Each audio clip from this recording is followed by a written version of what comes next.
Marcus Reynolds stood frozen in the airport terminal, watching the airline staff who had humiliated him minutes ago now being publicly fired. Passengers gasped as the regional manager's voice echoed through the terminal. Marcus's vindication felt hollow as he spotted a familiar face lurking behind a column. Richard Whitman, smirking coldly. This victory was just the beginning of something far more dangerous. The battle lines were drawn, but how could Marcus know the true cost of standing up for his rights? Before we continue this shocking story, let us know where you're watching from. If you believe in justice and standing up against discrimination, hit that like and subscribe button to stay updated on more stories that expose the truth. 3 years earlier, Marcus Reynolds sat in his corner office overlooking the Atlanta skyline. The 42-year-old CEO of Innovate Tech had come a long way from the housing projects of South Chicago. The walls displayed his Harvard business school diploma alongside photos with tech luminaries and political figures. His company, specializing in artificial intelligence solutions for healthcare, had recently been valued at $2 billion. Marcus straightened his custom-tailored suit as his assistant Layla knocked on the door. "Your 10 o'clock is here," she announced, "and congratulations on making Forbes' Most Innovative Leaders list." He smiled warmly. "Thanks, Layla. Though, I noticed they put me on page 3 while Jason Miller's company got the cover story, despite our revenue being double theirs." "Their loss," Layla replied, having worked with Marcus long enough to recognize the subtle discrimination he faced daily.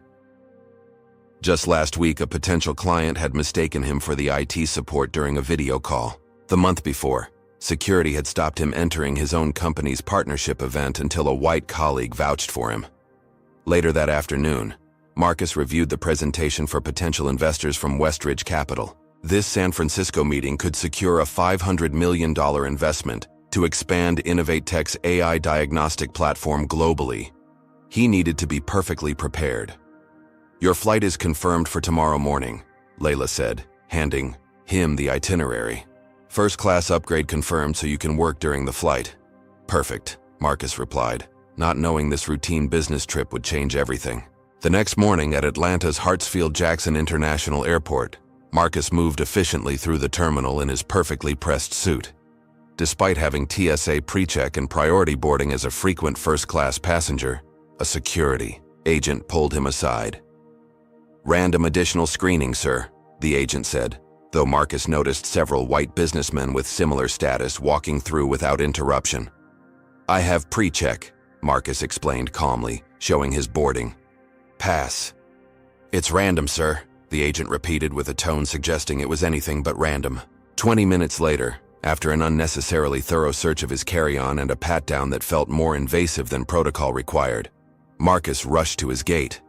The final boarding call echoed through the terminal as he sprinted the last 100 yards, arriving breathless as the gate agent was about to close the door. "You're lucky," she said without looking up. "Another minute and you'd have missed your flight." Marcus didn't bother explaining why he was late. He'd learned long ago that some battles weren't worth fighting. But as he walked down the jetway, a sense of unease settled over him. He couldn't know that this random screening was just the beginning of a systematic attempt to derail not just his trip, but his entire career. Marcus settled into seat 2A in the first-class cabin, placing his briefcase under the seat in front of him. He needed these 4 hours to finalize his presentation, and the extra space and quiet of first class were essential. As other passengers boarded, flight attendant Brenda Wilson approached. "Ticket, please," she demanded, despite having already scanned his boarding pass at the gate. Marcus showed his digital boarding pass again. Brenda scrutinized it longer than necessary before moving on without a word. 10 minutes later, she returned. "Are you sure you're in the right seat?" she asked, loudly enough for nearby passengers to hear. "Yes," Marcus replied calmly, showing his boarding pass a third time. "Seat 2A." Brenda nodded curtly and left again. Marcus opened his laptop, trying to focus on his presentation. The final first-class passengers were boarding when a commotion caught his attention. Richard Whitman, a middle-aged white man in an expensive suit, stood in the aisle arguing with another flight attendant. "I always sit in 2A. Check again," he demanded. The flight attendant approached Marcus with Richard close behind. Sir, there seems to be a problem with the seating arrangement. Before Marcus could respond, Richard interrupted. That's my seat. There must be a mistake. Marcus displayed his boarding pass yet again. I have a confirmed assignment for 2A. Richard scoffed. Look, I'm a Diamond Medallion member. I fly this route weekly. I always get 2A. I understand, sir, Marcus replied professionally. But I also have status, and my assistant confirmed this seat yesterday. Brenda returned with the lead flight attendant, Thomas Parker. Neither addressed Marcus directly. What seems to be the problem? Thomas asked Richard. This gentleman is in my seat, Richard stated as if it were fact. Marcus maintained his composure. I have a confirmed first-class ticket for this seat. Thomas barely glanced at Marcus's boarding pass. Sir, perhaps there's been a misunderstanding. We can find you another seat in economy. There's no misunderstanding, Marcus insisted. I'm in my assigned seat with a confirmed upgrade. The situation escalated as Richard grew more agitated. I have an important meeting in San Francisco. I need my usual seat. So do I, Marcus replied. And I'm not giving up my properly assigned seat. Thomas's expression hardened. Sir, if you continue to be difficult, I'll need to call security. Difficult? Marcus asked incredulously. I'm simply sitting in my assigned seat. More passengers were watching now, some recording with their phones. The confrontation was drawing unwanted attention, but Marcus refused to be bullied. Thomas spoke into his radio, and minutes later, an air marshal appeared. What's the situation? He asked. This passenger is being disruptive and refusing crew instructions, Thomas claimed. That's absolutely false, Marcus protested. I'm simply occupying my assigned seat. The air marshal stood over Marcus. Sir, I need you to come with me now. On what grounds? Marcus asked. Interfering with flight crew duties, came the response. As Marcus was escorted off the plane, Richard Whitman smirked and slid into seat 2A. Have you ever faced discrimination that left you speechless? Comment number 1 if you believe Marcus should have refused to leave his seat. Comment number 2 if you think he made the right choice to avoid escalation. And if you believe that standing up against injustice is important no matter the cost, hit that like button and subscribe to our channel for more stories of courage in the face of discrimination. But what happens when standing up for yourself puts everything you've worked for at risk? How would Marcus fight back when the system itself seemed designed to keep him down? In the airport terminal, Marcus stood in disbelief as passengers from the flight approached him. That was totally wrong, said a young woman named Jessica. I recorded everything. Do you want me to send you the video? Marcus nodded, still processing what had just happened. Jessica wasn't the only one who had documented the incident. 3 other passengers offered their recordings, exchanging contact information with Marcus. You should put this online, suggested a man who introduced himself as Dave Chen. People need to see this. Marcus hesitated.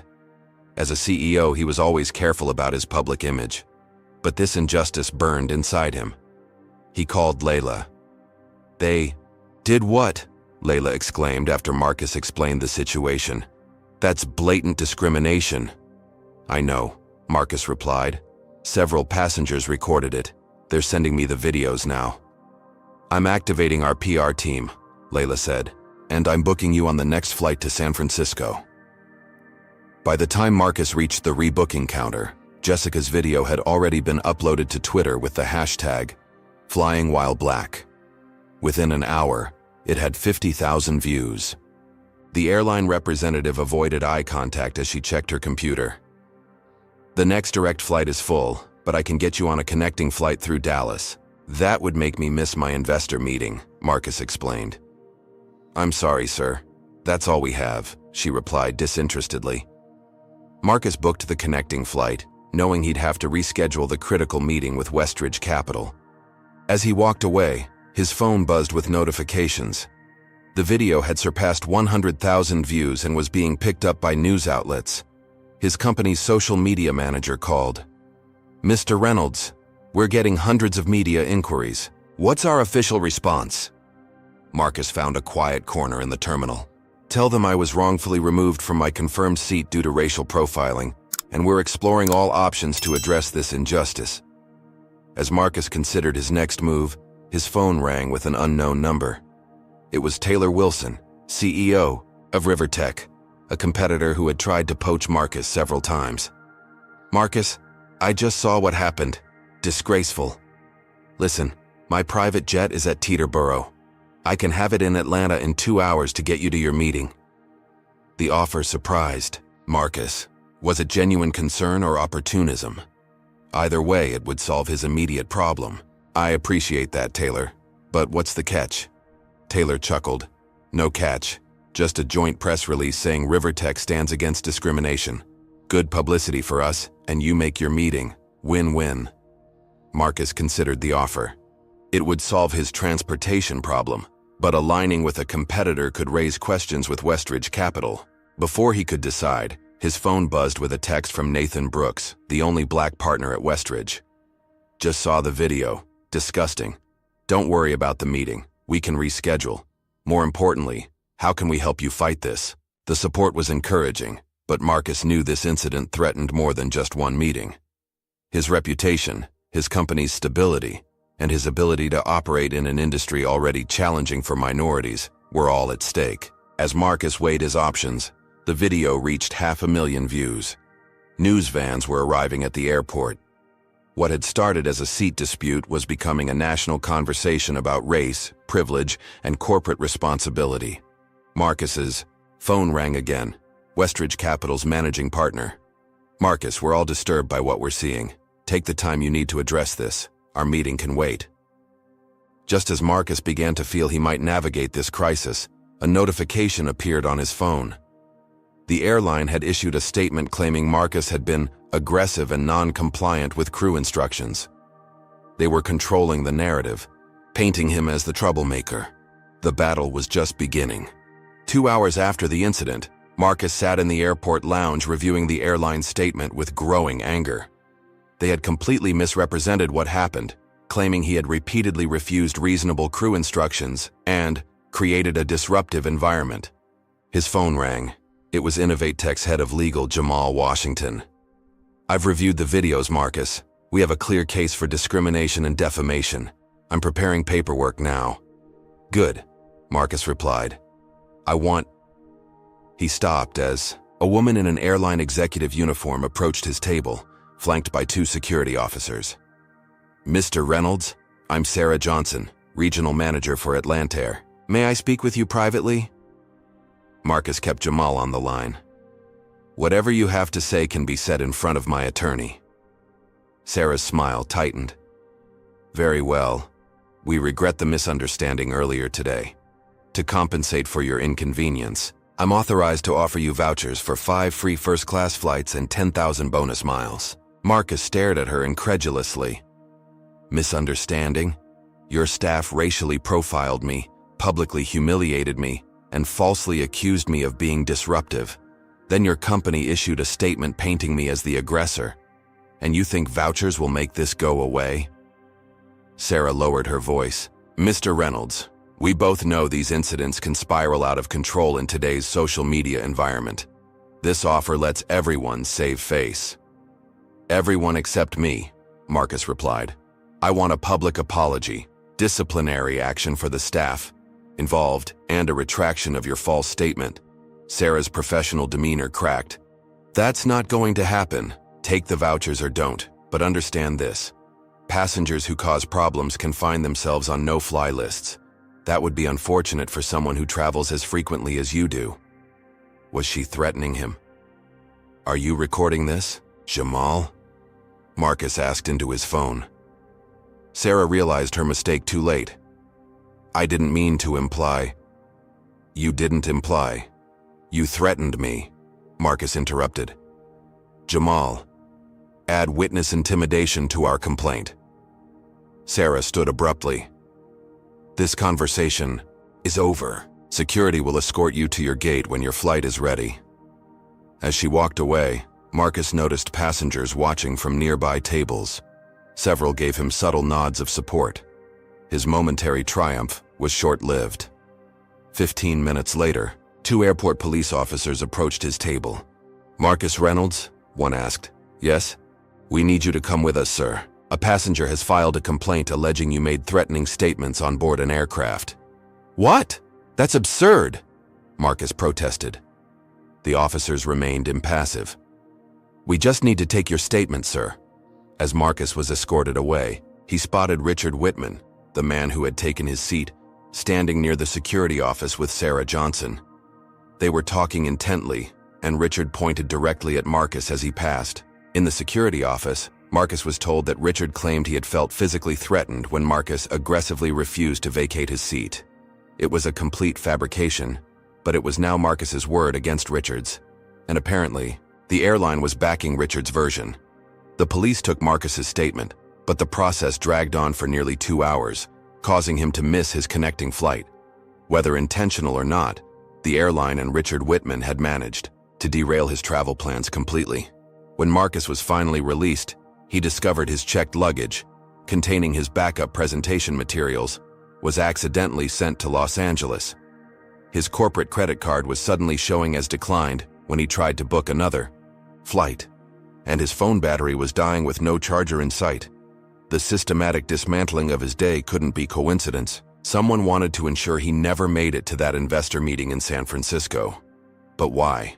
And how had a simple seat assignment escalated into what felt like a coordinated attack on his personal and professional life? As Marcus charged his phone at an airport kiosk, he received a text from an unknown number. Back off or things get worse. Some people don't belong in first class or the C-suite. The racial undertones were unmistakable. This was no longer just about a seat on a plane. It was about power, privilege, and someone's determination to put him in his place. But they had underestimated Marcus Reynolds. He hadn't fought his way from the south side of Chicago to Harvard to the executive suite by backing down from bullies. The battle lines were drawn. But Marcus couldn't have anticipated just how dangerous his opponent would prove to be. While waiting in the airport security office, Marcus noticed a young Asian woman in an airline uniform glancing nervously in his direction. When the officers stepped out briefly, she approached him. "I'm Sophia Chen," she whispered. "I work customer service for Atlantair. What they did to you was wrong. I saw everything." Marcus straightened. "Would you be willing to make a statement?" Sophia looked over her shoulder. "I can do better than that." She slipped a folded paper into his jacket pocket. "My personal email. Contact me there. I have information." Before Marcus could ask more, the officers returned, and Sophia quickly retreated. An hour later, when Marcus was finally released, he found a quiet corner to examine what Sophia had given him. It wasn't just her email. It was a printout of an internal airline memo. The document outlined what the company euphemistically called passenger comfort protocols. Reading between the lines, it was clearly a directive for staff to prioritize the comfort of certain passengers, predominantly white, predominantly male, even at the expense of others. There were thinly veiled instructions about maintaining the expected atmosphere in premium cabins and addressing seating concerns from our highest value customers. Marcus immediately forwarded the document to Jamal and Layla. "This could be crucial evidence," he texted. He tried booking another flight to San Francisco, but every attempt showed him as unable to be confirmed at this time. His name had clearly been flagged in the system. "Mr. Reynolds." Marcus turned to find Sophia again, this time without her airline badge. "I'm on my break," she explained. "I thought you should know they're explicitly blocking you from flying. Today, I've seen them do this before to passengers who cause problems." "You're risking your job by helping me," Marcus observed. Sophia's expression hardened. "My parents came to this country believing in fairness and opportunity. What they did to you, it's happened before. There's a group of us who've been documenting these incidents, mostly against black passengers, but also Middle Eastern, Hispanic, anyone who doesn't fit their image." Marcus listened as Sophia explained how certain staff members had been informally trained to accommodate complaints from white passengers who didn't want to sit next to minorities in premium cabins. Those who refused to participate in this discrimination were relegated to less desirable routes or shifts. "We've tried reporting it through proper channels, but nothing changes," Sophia said. Some of us have been gathering evidence. I can put you in touch with others." Marcus was formulating a plan when he noticed Sarah Johnson walking through the terminal with 2 security guards. She spotted them and pointed. "You need to go," Marcus told Sophia. "They're coming this way." "Too late," Sophia replied as the security guards approached. "Ms. Chen, you're required to surrender your credentials immediately," one stated. "On what grounds?" Sophia demanded. "Violation of company confidentiality policies," Sarah Johnson replied coldly. "Security footage shows you passing unauthorized documents to Mr. Reynolds." The guard held out his hand. "Your ID badge and security pass, please." Sophia reluctantly removed her lanyard. "This isn't over," she told Sarah. "For you, it is," Sarah replied. 8 years of employment, terminated for cause. Good luck finding another airline job." As Sophia was escorted away, she called to Marcus. "Check your email." Sarah turned to Marcus with a satisfied smile. "You see what happens to people who help you? Think about that before you escalate this further." Marcus watched Sophia disappear into the crowd, another casualty in what was becoming a much larger battle than a disputed seat assignment. Have you ever witnessed someone risk everything to stand up for what's right?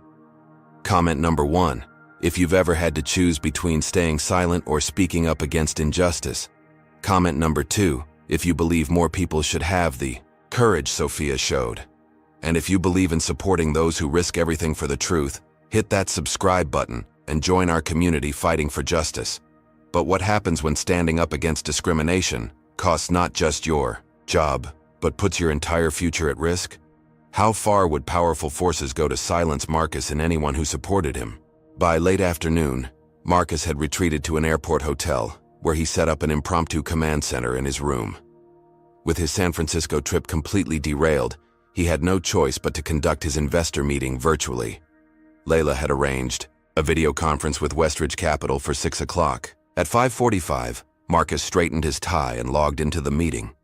He was surprised to see only 4 of the expected 7 partners on the call. "Marcus, how are you holding up?" asked Nathan Brooks, the lone black partner at Westridge. "We've all seen the videos." "I'm managing," Marcus replied professionally. "I apologize for the format change, but circumstances were beyond my control." The managing partner, Harold Westridge, cleared his throat. "Yes, well, perhaps we should address the elephant in the room. The incident has created some concerns among our partnership." Marcus maintained his composure. "I was discriminated against and removed from a flight without cause.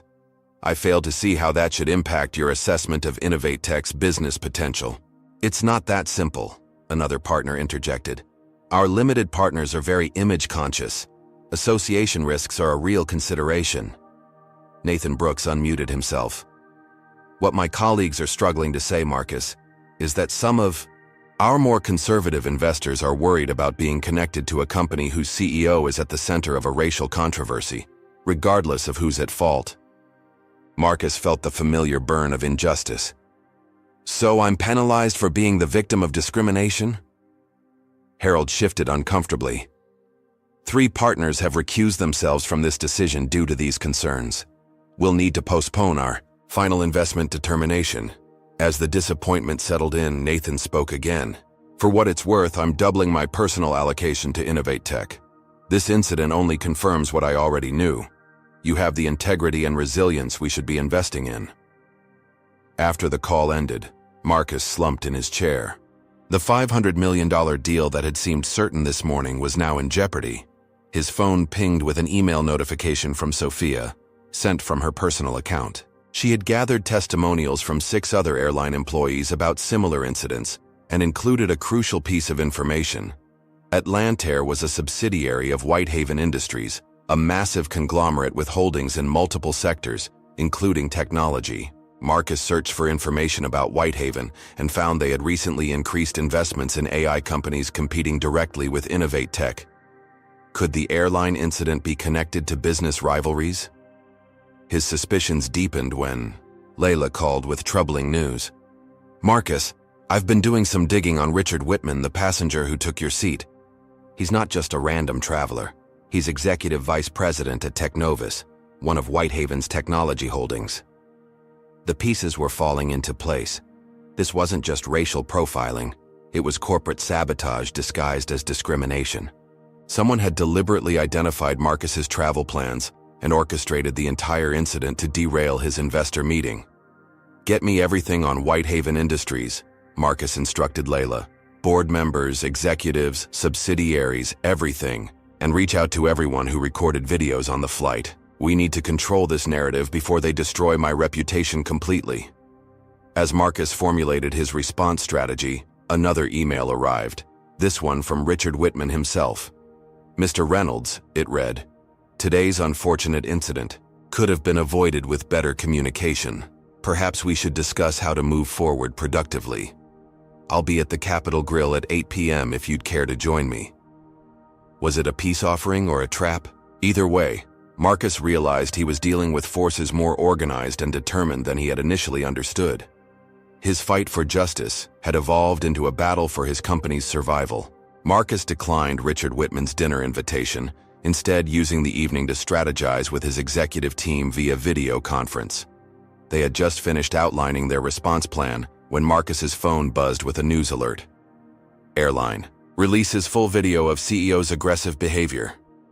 The video playing on the news channel appeared to show Marcus raising his voice and pointing aggressively at flight attendants. But Marcus immediately recognized it was heavily edited.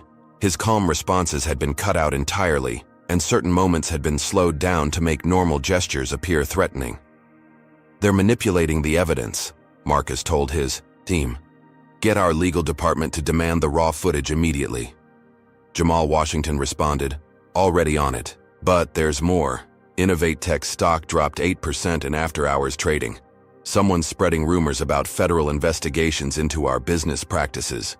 This coordinated assault was moving faster than Marcus had anticipated. He tried checking his company email but found his password had been changed. Attempts to reset it failed. The recovery phone number had been altered. "We're dealing with a sophisticated cyber attack," Innovate Tech's CTO confirmed after investigating. "Someone's trying to lock you out of your own company's systems." By morning, the situation had deteriorated further. Marcus attempted to board his rebooked flight to Atlanta, only to be stopped at the security checkpoint. "I'm sorry, sir," the TSA agent said, looking uncomfortable. "Your name has been flagged on a security watch list. You'll need to speak with a supervisor." After 90 minutes of questioning, Marcus was finally cleared to fly, but arrived at the gate just as the doors closed. The airline representative didn't bother hiding her satisfaction. "Next flight's not until tomorrow." Back at the hotel, Marcus found a plain envelope had been slid under his door. Inside was a printout of his home address, his wife's work schedule, and his children's school information, along with a simple message: "Back off." His family's safety now threatened, Marcus called home immediately. "Diana, take the kids and go to your sister's place. Don't tell anyone where you're going." "Marcus, what's happening?" his wife asked, clearly frightened. "I'm being targeted because of the airline incident. It's escalated beyond what I imagined." He explained the situation as calmly as possible. Diana was silent for a moment. "This is about more than a seat on a plane, isn't it?" "Much more," Marcus confirmed. "Someone wants to destroy everything we've built." As Diana packed to leave, Marcus received a call from Layla. "You need to see what's happening online," she said, urgently. A coordinated social media campaign had emerged overnight, questioning Marcus's leadership abilities and business ethics. Accounts that appeared legitimate but had been created just days earlier were sharing identical talking points about his anger issues and history of aggressive behavior. News outlets were picking up these fabricated stories, giving them legitimacy. Innovate Tech's VP of Technology called next. "Someone's trying to breach our client database. They're after our proprietary algorithms." This was no longer just character assassination. It was corporate warfare. Someone was using the racial incident as cover for a hostile takeover attempt. Marcus and his team traced the social media campaign to a PR firm specializing in reputation management and crisis communication. Further investigation revealed the firm had recently been acquired by, no surprise, a subsidiary of Whitehaven Industries. Just as Marcus was connecting these dots, his hotel room phone rang. "Mr. Reynolds," said the familiar voice of Richard Whitman. "I see you declined my dinner invitation. Unfortunate. Things are only going to get more difficult for you. But there's still a simple solution. Sell Innovate Tech to us at a fair price, and this all goes away." "So this is a shakedown," Marcus replied. "You orchestrated this entire situation to force me to sell my company." "Orchestrated? No. Opportunistic? Perhaps. The fact remains your position is weakening by the hour. Our offer won't remain open indefinitely." Marcus's response was calm but firm. "You picked the wrong person to intimidate, Mr. Whitman. I've faced discrimination my entire life. Your corporate bullying tactics won't work." "We'll see," Richard replied before hanging up. Within an hour, Marcus's personal bank accounts were frozen due to a fraud investigation. His credit score had mysteriously plummeted overnight, and Innovate Tech's 3 largest clients had received anonymous whistleblower letters alleging data security breaches. The systematic dismantling of Marcus's life and business was proceeding with ruthless efficiency. But Whitehaven and Richard Whitman had underestimated Marcus Reynolds' resilience and his network. Morning light filtered through the hotel curtains as Marcus reviewed documents with his newly assembled crisis team. Jamal Washington, head of legal, had flown in overnight with Innovate Tech's chief information security officer and 2 executive board members. "The discrimination complaints are filed," Jamal confirmed. "We have testimonies from 8 passengers and Sophia Chen's documentation. The judge granted an emergency hearing for tomorrow." Marcus nodded. "And our counteroffensive?" "In progress.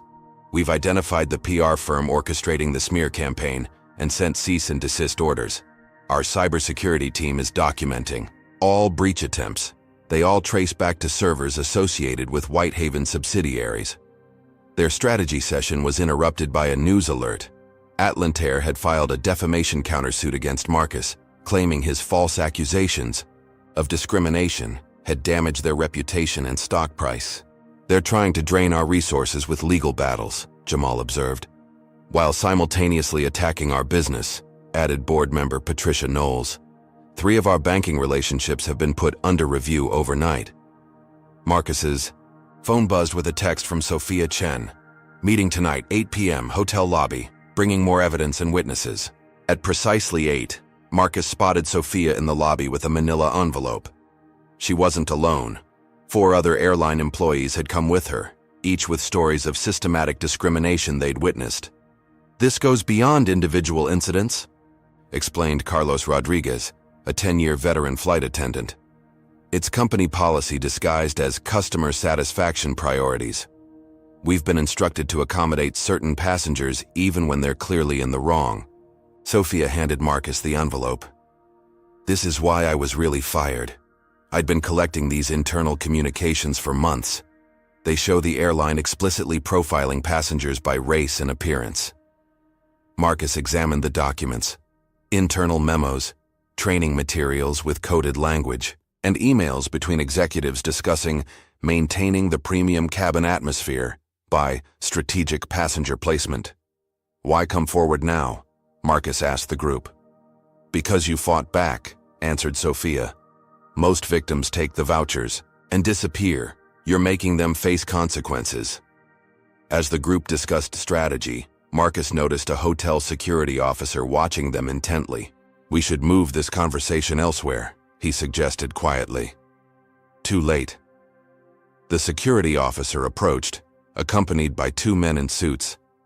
"Ms. Chen, these gentlemen have a restraining order prohibiting you from disparaging Atlantair or contacting their business associates."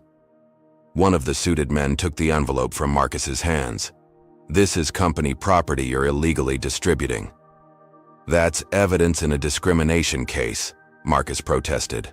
"It's proprietary corporate information," the man countered, "and you're all in violation of confidentiality agreements." The airline employees were escorted out while Marcus was allowed to remain. He immediately called Jamal to report what had happened.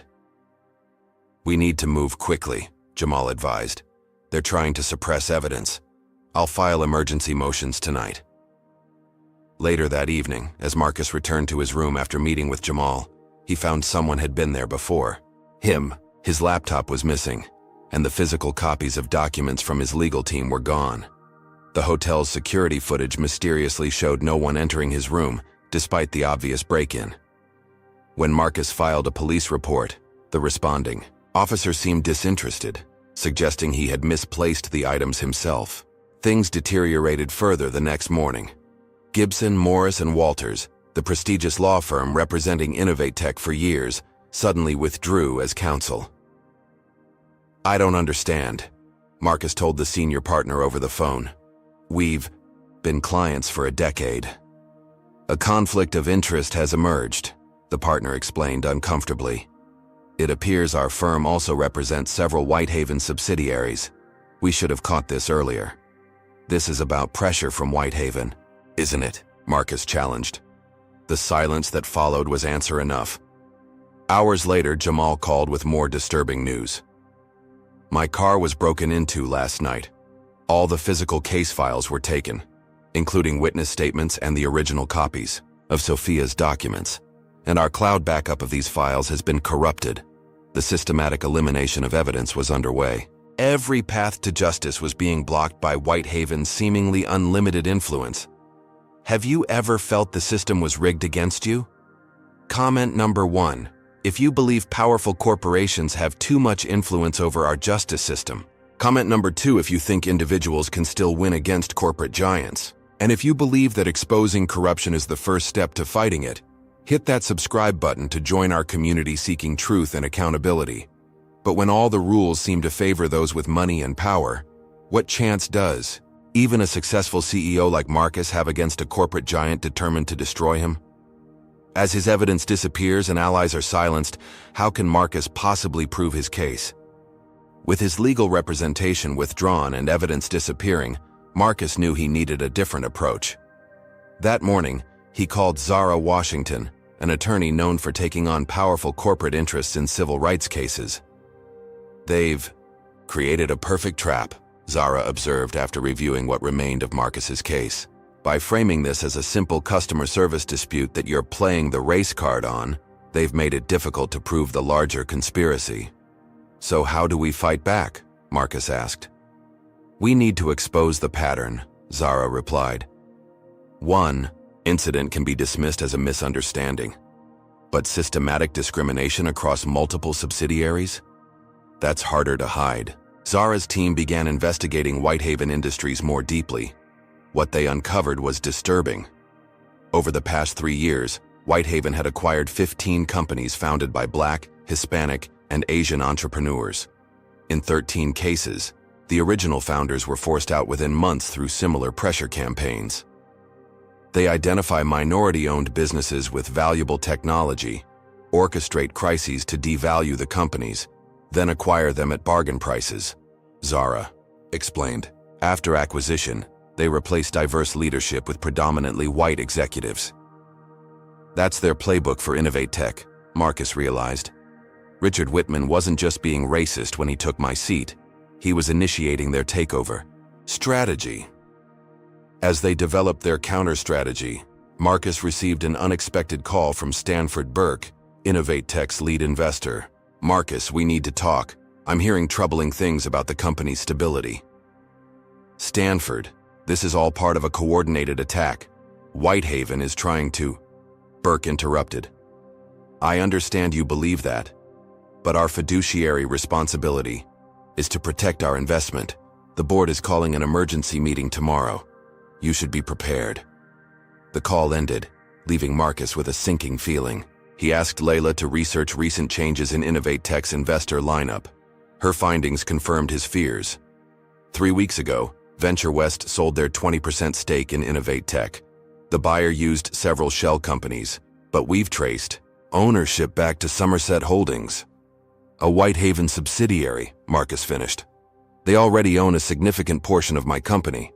With this block of shares, combined with investors they could pressure, Whitehaven might have enough influence to remove Marcus as CEO, all orchestrated through a seemingly unrelated airline incident." That evening, Richard Whitman requested another meeting. Against Zara's advice, Marcus agreed, wearing a concealed recording device.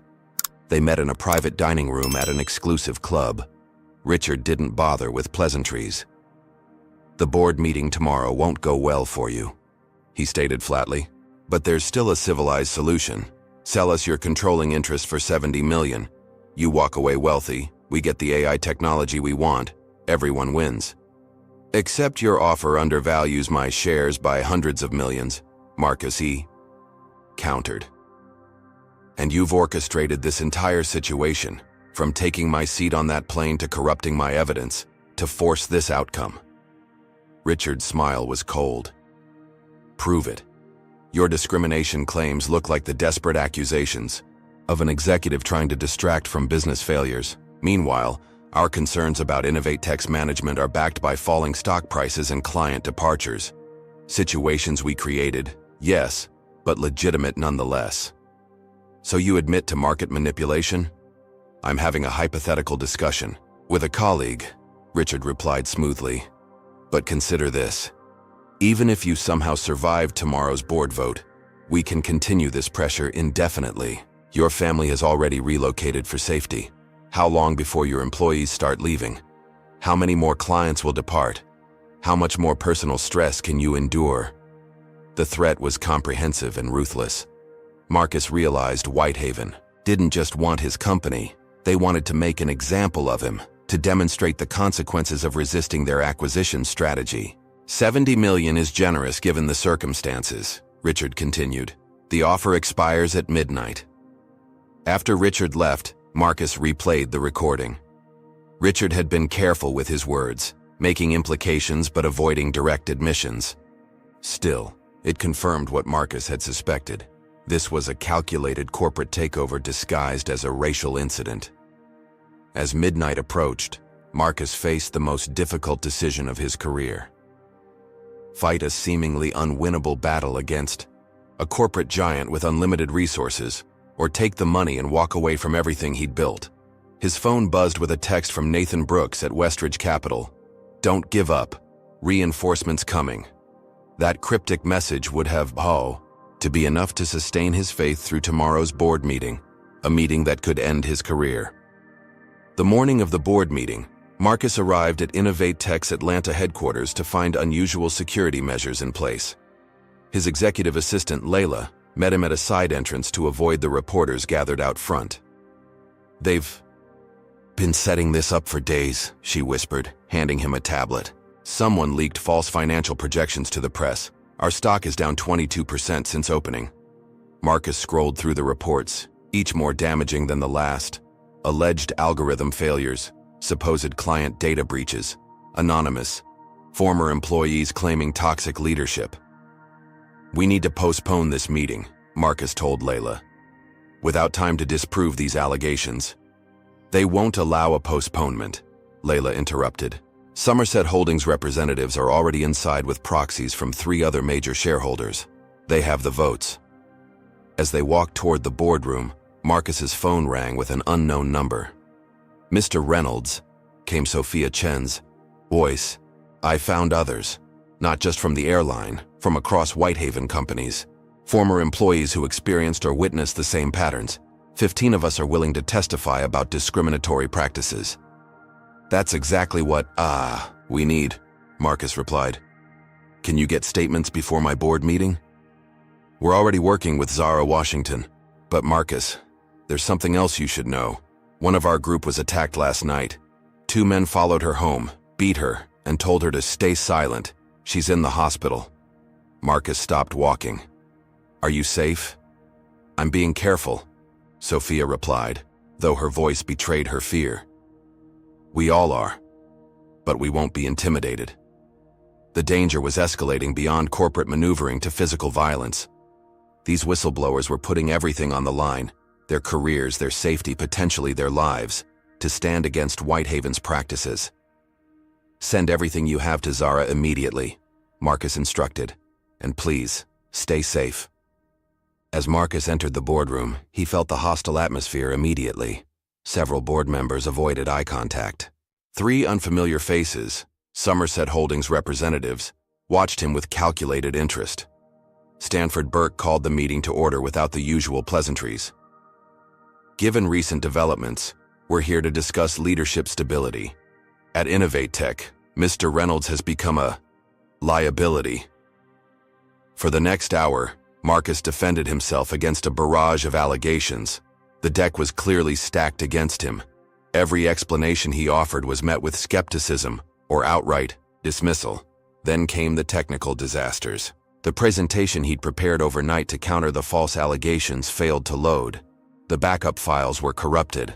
The boardroom video system repeatedly malfunctioned when he tried to present evidence of Whitehaven's manipulation. This equipment was tested an hour ago. The IT director apologized, looking genuinely confused. As Marcus struggled with the sabotaged systems, he received a text from Zara. Whistleblower testimonies coming through. Powerful stuff. Hold on. But the board wasn't waiting. Stanford Burke moved for a vote of no confidence, a motion to remove Marcus as CEO. This is premature, Marcus objected. I have evidence that these problems are the result of coordinated corporate sabotage by Whitehaven Industries. More conspiracy theories, sighed one board member. Marcus, we understand this is difficult, but please maintain your dignity. The vote was about to proceed when the boardroom doors opened. Nathan Brooks from Westridge Capital entered, followed by two people Marcus didn't recognize. I apologize for the interruption, Nathan announced. But before this board makes a catastrophic mistake, you should hear what these individuals have to say. The newcomers introduced themselves as former Whitehaven executives who had witnessed similar takeover patterns at other companies. They detailed with remarkable precision how Whitehaven identified targets, created crises, manipulated stock prices, and forced founders out. The airline incident with Mr. Reynolds follows their playbook exactly, explained one whistleblower. We have documentation showing they've used this strategy at least 7 times in the past 2 years. The board members listened with growing concern. Even Stanford Burke seemed shaken by the specific allegations. Furthermore, Nathan added, Westridge Capital has been conducting its own investigation into unusual trading patterns around Innovate Tech stock. We've identified clear evidence of market manipulation coinciding precisely with Mr. Reynolds' airline incident. The Somerset Holdings representatives tried to dismiss these claims, but Nathan was prepared. He distributed packets of financial data showing suspicious trading patterns, all linked to Whitehaven subsidiaries. Gentlemen, Nathan addressed the board. You're being used as pawns in a corporate takeover disguised as a response to performance issues. Those performance issues were manufactured by the very people now offering to save the company by removing its founder. The momentum in the room had shifted dramatically. What had seemed like an inevitable vote to remove Marcus now faced serious resistance. Several board members who had been ready to vote against him now appeared uncertain. Stanford Burke, sensing the change, called for a recess. We need time to review this new information. As the board members filed out, Nathan approached Marcus. We've disrupted their timeline, but this isn't over. Whitehaven won't give up easily. Thank you, Marcus said sincerely. But how did you pull this together so quickly? Nathan's expression turned grim. Because they tried the same strategy with my previous company. I didn't fight back effectively and lost everything. I wasn't going to let it happen to someone else. When the board reconvened an hour later, the vote of no confidence was tabled pending further investigation.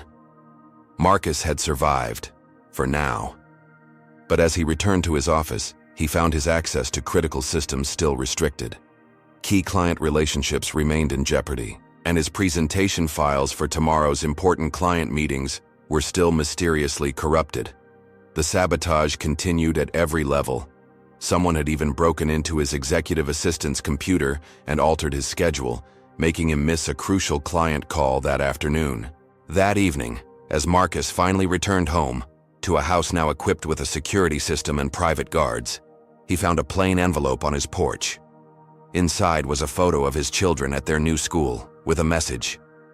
Nowhere is safe. These people had followed his family despite their relocation. The threat was clear. Back off, or your family pays the price. Marcus had won the battle at the board meeting, but the war was far from over. Whitehaven was escalating dangerously, and the next attack could come from any direction. The morning after the board meeting, Marcus convened an emergency session with his executive team, Zara Washington and Nathan Brooks. They gathered in a secure conference room that had been swept for surveillance devices. "They're coming after my family now," Marcus explained, sharing the threatening photo he'd received. "We need to end this decisively." Zara nodded grimly. "We're compiling testimonies from 23 former employees across 7 Whitehaven subsidiaries. The pattern is undeniable. They systematically target minority-owned businesses for hostile takeovers, using discrimination incidents as leverage." "That's powerful," Marcus acknowledged. "But Whitehaven has ways of silencing witnesses and suppressing evidence. We've seen that already." Nathan Brooks leaned forward. "Which is why we need to go bigger. These individual testimonies are compelling. But what if we could prove systematic discrimination across Whitehaven's entire corporate structure?" "How?" asked Marcus. "Data," Nathan replied simply. "My investment firm has access to leadership demographics across industries. We've been anonymously tracking diversity metrics for years. When we isolate Whitehaven acquisitions, a disturbing pattern emerges." Nathan opened his laptop and displayed a series of graphs. Across 63 acquisitions in the past decade, Whitehaven has reduced minority executive leadership by 87% within 1 year of acquisition. The data is statistically impossible to explain through normal turnover or performance issues. Marcus studied the charts. "This is exactly what we need, evidence that can't be dismissed as anecdotal." "There's more," Nathan continued. "We've identified unusual financial transactions suggesting Whitehaven creates artificial crises at target companies, shorting stocks before negative incidents occur, then purchasing shares at depressed prices. Market manipulation," Zara observed. "That's SEC territory." "Exactly," Nathan agreed. "Racial discrimination is hard to prove in individual cases, but financial fraud leaves a data trail that's much harder to erase." They developed a multi-pronged strategy. While Zara pursued the IGA discrimination lawsuits, Nathan would present evidence of financial manipulation to SEC investigators. Meanwhile, Marcus would focus on stabilizing Innovate Tech and protecting its core technology from Whitehaven's attempts to access it. The plan was set in motion just in time. That afternoon, Marcus received notification of an emergency board meeting called by Somerset Holdings representatives. The stated purpose: discussion of security vulnerabilities in Innovate Tech's AI algorithms. "They're trying another angle," Marcus told his team. "If they can't remove me directly, they'll claim our technology is compromised and needs to be secured by Whitehaven experts." When the board reconvened, Marcus was prepared. The Somerset representatives presented alarming but vague claims about potential security flaws in Innovate Tech's algorithms.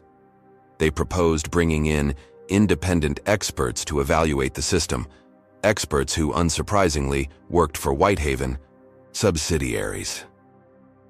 Before the board could vote on this proposal, Marcus introduced Dr. Eleanor Tsung, a renowned cybersecurity expert who had conducted an independent audit of Innovate Tech's systems overnight. "I've found no significant vulnerabilities," Dr. Tsung reported. "In fact, Innovate Tech's security protocols exceed industry standards. However, I did identify multiple sophisticated intrusion attempts originating from IP addresses associated with Technovus, a Whitehaven subsidiary." The Somerset representatives looked stunned.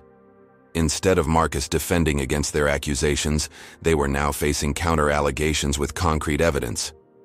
Stanford Burke, who had been wavering in his support, finally took a stand.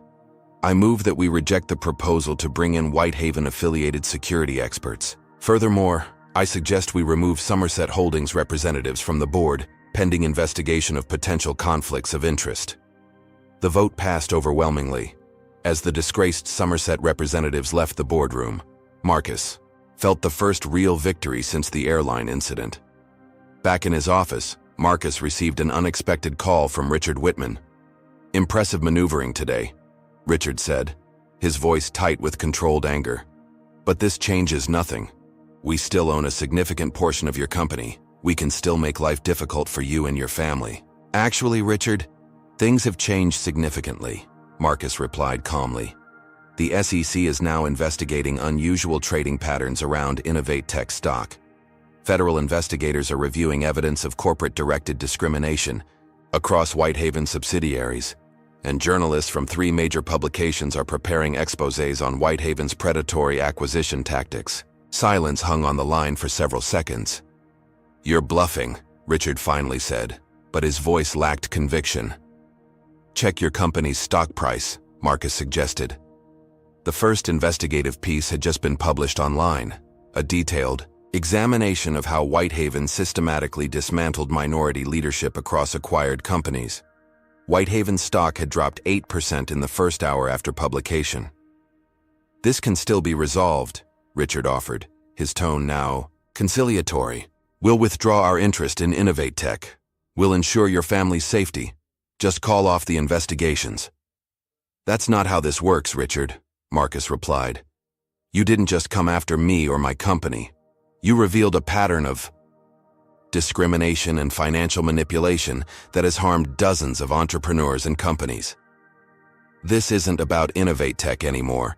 It's about stopping Whitehaven from continuing these practices." After ending the call, Marcus sat back in his chair, allowing himself a moment of satisfaction.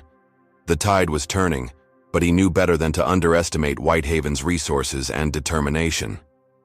That night, as Marcus finally returned home, to his family, who had moved back under increased security, he found a plain white envelope on his bed. His security team had no explanation for how it had bypassed their measures.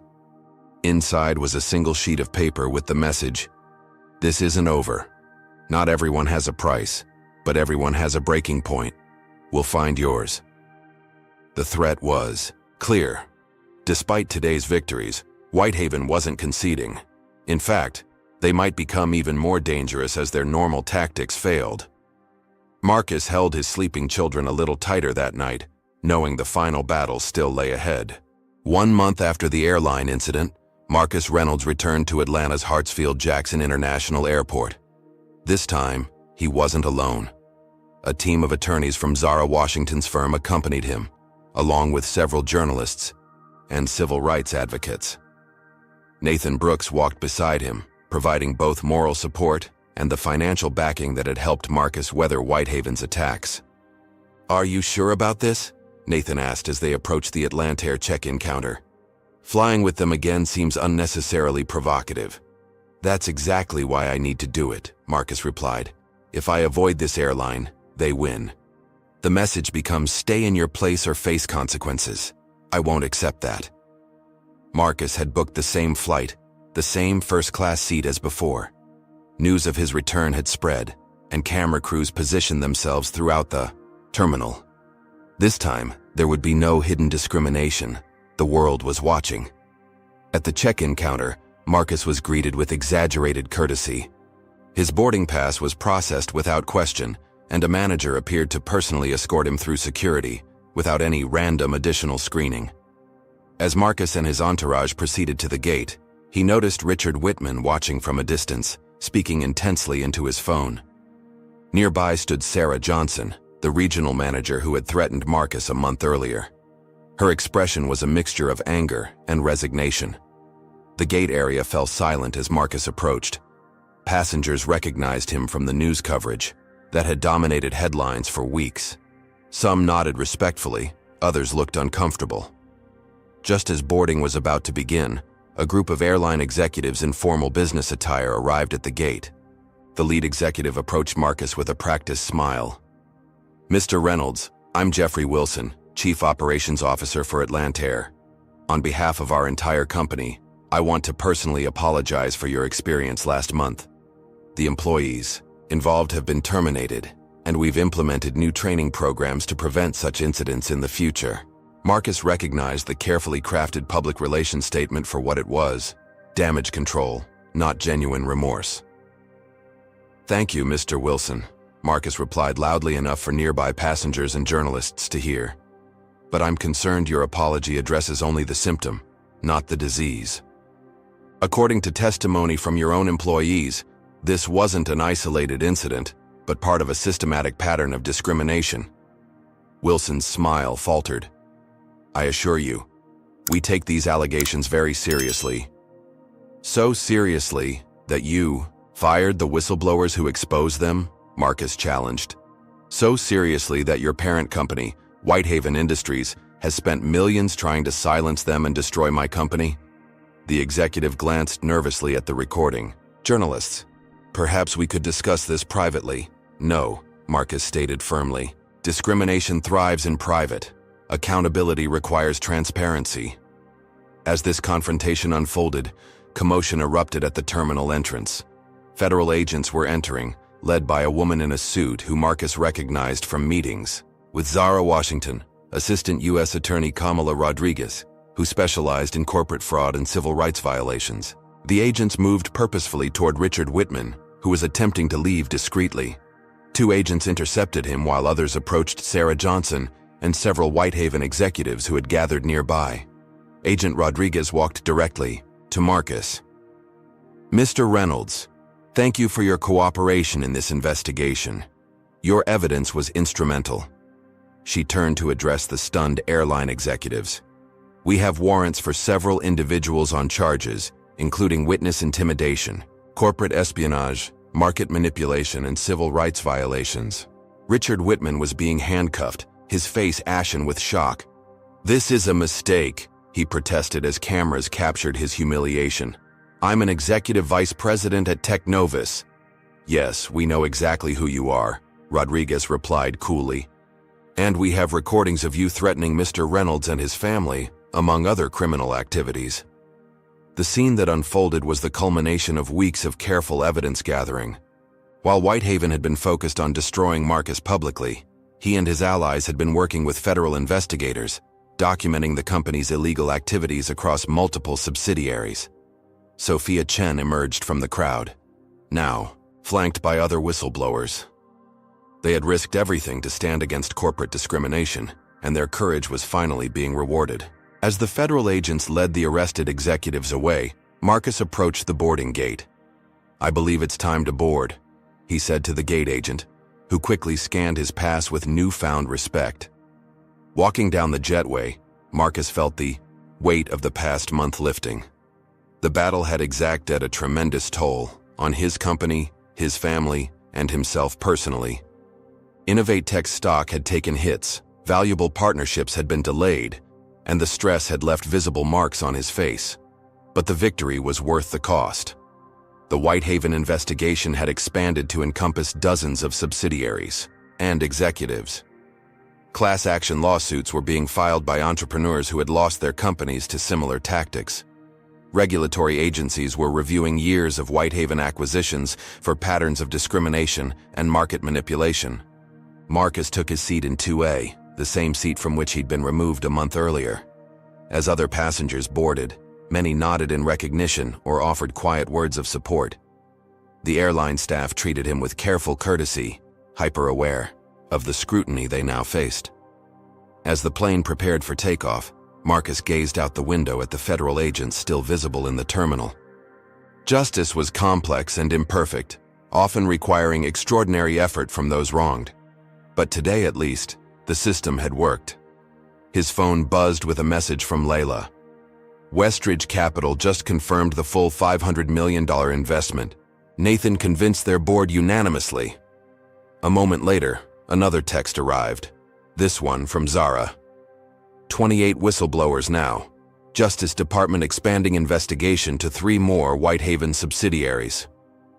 Marcus smiled as he switched his phone to airplane mode. The immediate crisis was over, but the work of creating lasting change was just beginning.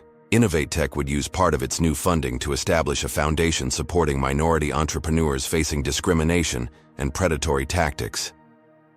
Sophia Chen had accepted a position heading a new industry watchdog organization focused on corporate accountability and diversity. And Marcus himself had been invited to testify before Congress on discriminatory practices in corporate America. As the plane accelerated down the runway, Marcus reflected on how a single act of discrimination had exposed an entire system of corporate corruption. His refusal to accept his place had not only saved his company, but sparked a movement that would protect countless others. The plane lifted into the sky, carrying Marcus toward San Francisco and the investor meeting that had been delayed but never defeated. He had weathered the storm and emerged stronger. But he remained vigilant, knowing that the fight against discrimination was never truly won, only pushed forward by those brave enough to stand their ground. The story of Marcus Reynolds illustrates powerful truths about modern discrimination and corporate accountability. First, racism often operates systemically, disguised as policy or procedure rather than explicit bigotry. Second, standing against discrimination requires extraordinary courage, as those who benefit from unjust systems will fight fiercely to maintain their advantage. Third, meaningful change rarely comes from individual action alone. It requires allies, whistleblowers, and advocates willing to risk their own security for justice. Fourth, documentation and evidence are crucial. Without Sophia's collected internal memos and the whistleblowers' testimonies, Marcus might have lost everything. Fifth, discrimination isn't just morally wrong, but often masks other corrupt practices. Finally, the story reminds us that one person's refusal to accept injustice can expose entire systems of corruption and create lasting change. Marcus didn't just save his seat or his company, he sparked a movement that would protect countless others facing similar discrimination. What would you have done in Marcus's position? Would you have quietly accepted the airline's vouchers to avoid conflict, or would you have fought back against the injustice like he did? Comment below with your thoughts on how you would handle discrimination in your own life. Have you ever witnessed or experienced discrimination that was disguised as policy or procedure? Share your story to help others recognize these subtle forms of racism. If this story resonated with you, please hit that like button and subscribe to our channel for more powerful narratives that expose injustice and celebrate those brave enough to stand against it. Thank you for watching, and remember, justice often requires courage in the face of overwhelming opposition. Together, we can create a world where no one is judged by their appearance, but by the content of their character.